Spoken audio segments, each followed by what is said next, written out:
Dans ce que j'entends de ce que tu dis, il y a donc vraiment ces deux choses dans le deuil. Il y a à la fois ce processus psychique inconscient qui se met en route de cicatrisation et à la fois la manière dont on peut l'accompagner avec ce travail de deuil, de la même manière qu'on appellerait une infirmière pour qu'on nous recouse la main ou pour qu'on nous désinfecte pour que notre corps puisse se réparer. Il y a la même chose à faire, quel que soit le thérapeute qu'on choisit, quand on est en phase de transition, finalement, en phase de deuil. Oui, Euh, complètement. mais comment on peut faire cette démarche d'aller se faire aider, de prendre conscience que là, on a besoin d'être accompagné dans notre travail de deuil, si on n'a pas conscience qu'il s'agit d'un deuil? Parce que comme en Occident, en Europe notamment, le deuil est connoté décès d'une personne chère, Oui. il y a beaucoup de mes clientes notamment qui ne sont pas conscientes qu'elles sont dans un processus de deuil et qu'elles vont avoir besoin d'aide pour passer le cap parce qu'elles vont dire bah, tu me parles de deuil, mais moi j'ai perdu personne, mes parents sont là, mon Oui. chien est là. Alors, comment on peut le repérer? Souvent, on peut le repérer parce que, voilà, dans la vie, quelque chose ne fonctionne pas, parce que justement, l'énergie de vie est bloquée. Alors, je prends un exemple, peut-être, voilà, une IVG ou une fausse couche euh, dont le deuil n'a pas été fait peut se traduire après par une difficulté, par exemple, à Mmh. avoir un enfant. Donc là, on voit bien que la vie ne circule pas, que c'est bloqué. Il se Mmh. passe quelque chose. Donc en général, là, c'est un repère. Qu'est-ce qui se passe? Pourquoi la vie ne circule pas? Ça peut être aussi, j'ai pas fait le deuil d'un emploi auquel je tenais beaucoup, dans lequel j'avais beaucoup d'amis, le premier emploi où j'ai pu me réaliser en tant qu'adulte, etc.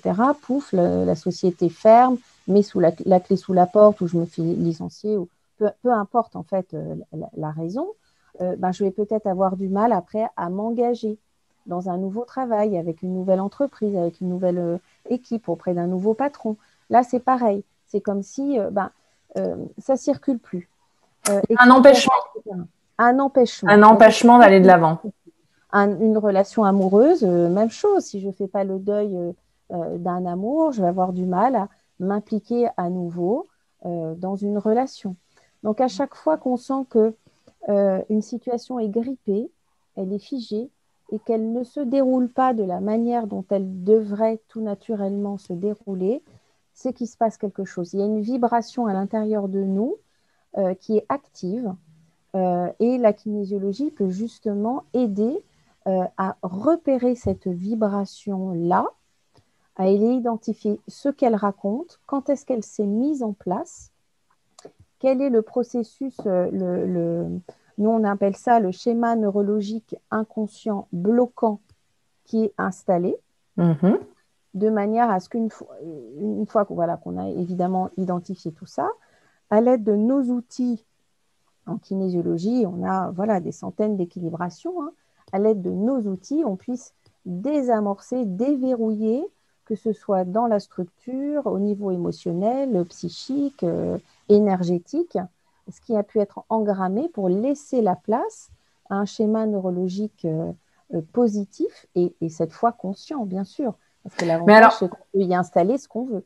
mais en remontant, rien que, sans même passer la kinésiologie, rien que pour le plaisir de la discussion, le premier deuil qu'on a eu à faire, c'est celui qui s'est vécu au moment de la naissance même.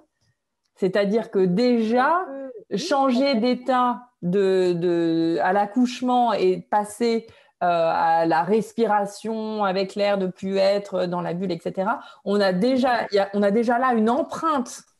C'est un des premiers deuils, effectivement. Ouais. On va passer du monde du un au monde du 2. Mm. Et puis, selon les cultures, on peut imaginer un deuil qui est encore avant cela, qui est l'incarnation. Alors Mm. après, voilà, ben, on adhère ou pas, mais C'est voilà, l'empreinte de l'âme. exactement. On pourrait considérer que c'est le premier. Ensuite, effectivement, la naissance. Ensuite, tous les... C'est comme une sorte de sevrage hein, aussi, un deuil. Hein. Mm. Le sevrage en fait partie. c'est aussi un deuil. Le passage vers l'autonomie est un deuil. Je suis obligée de faire le deuil de la dépendance pour passer à l'autonomie. Je suis obligée de faire le deuil de l'enfance pour passer à l'adolescence, faire le deuil de l'adolescence pour passer à l'âge adulte. En fait, tout ça est un processus de vie et surtout un processus d'autonomie. Mm.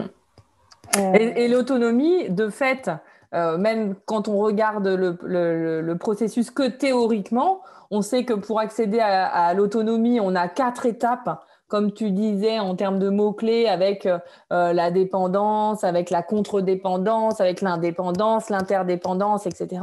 Et entre chacune de ces étapes, il y a un deuil clé. Le premier pour faire le deuil du connu, et pour avoir la force de s'affirmer, la ressource de dire non, de s'affirmer. Le deuxième qui va être d'arrêter de jeter la faute sur l'autre et sur l'environnement pour pouvoir retrouver comment on va dire, pour pouvoir gagner en responsabilité. oui. Puis ensuite, gagner en confiance en soi pour agir, quoi. Donc le deuil de la réflexion, l'intellectualisation, il ne s'agit plus de réfléchir sur le sujet, mais il faut se lancer, quoi. Oui, et puis accepter aussi que la vie, c'est l'impermanence. Et c'est extrêmement compliqué pour nous, occidentaux, d'accepter ce concept-là. La vie, c'est l'impermanence. Donc aujourd'hui, et l'impermanence à tous les niveaux, c'est compliqué pour nous d'accepter de vivre nos émotions, d'avoir des périodes dans l'année ou des moments de vie où on est plus ou moins comme ci, plus ou moins comme ça, mais ça fait partie de la vie. Aujourd'hui, ben voilà, on va accepter de traverser la vie, mais d'une manière assez linéaire, assez neutre, et on va avoir du mal à accepter cette impermanence-là. Et pourtant, c'est ça, c'est l'impermanence, c'est l'inconnu. Quand tu parles d'impermanence et de linéaire, ça me fait rire parce que je lis le cycle menstruel et la manière dont la société a voulu le lisser pour qu'on soit toujours pareil, dans le même état d'esprit, etc. Et à quel point il a voulu nier le fait qu'il y avait des moments où on avait besoin d'être plus en retrait, des moments où on avait besoin d'être plus...